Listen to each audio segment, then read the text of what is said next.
Mr. Qureshi, thank you so much for joining us, sir. I want to start by asking you, I saw your tweet today and you said, great day, our long pending demand being met. How do you see this judgment? Because the government, when it was arguing in the court, it said that this is not the business of the Supreme Court to interfere. This is the job of the executive. Very strong statements have been made by the Supreme Court in its order. Yes, of course, the government may have opposed it, but this has been a demand which has been on for 20 years from the public, and many of my predecessors have written to the government demanding that there should be a collegium system in VA, and it is not that we are not familiar with the collegium system.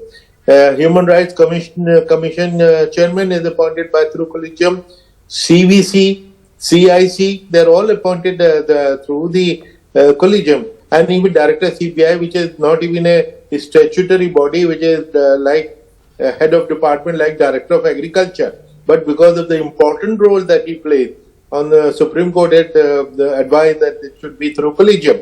So we are familiar with this system, and the most sensitive institution, which is Election Commission of India, should also follow the same.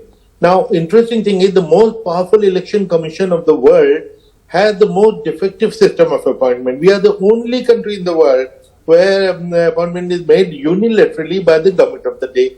Elsewhere, it is at least a collegium, maybe a select committee of parliament. In some cases, the entire parliament debates and interviews.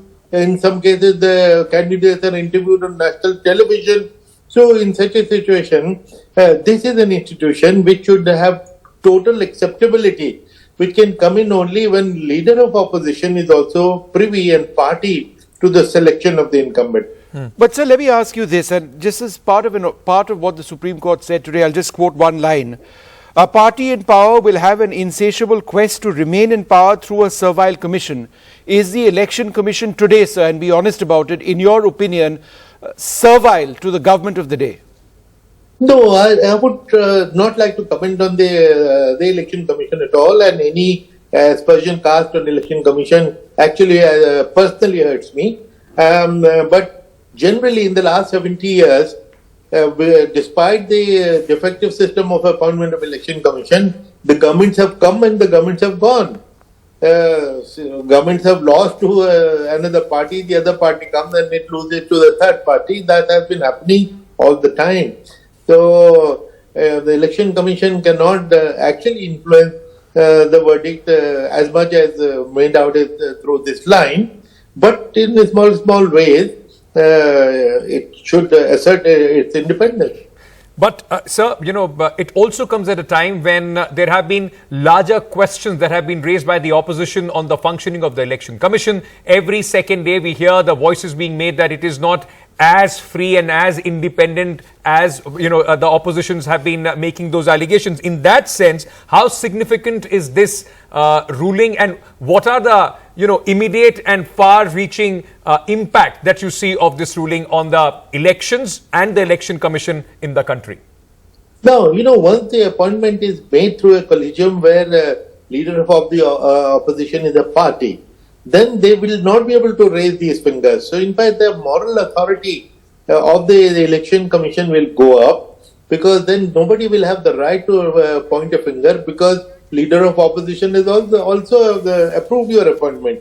So, it will take away that possibility, and which is the most significant gain from this judgment. Sir, let me ask you one or two more questions.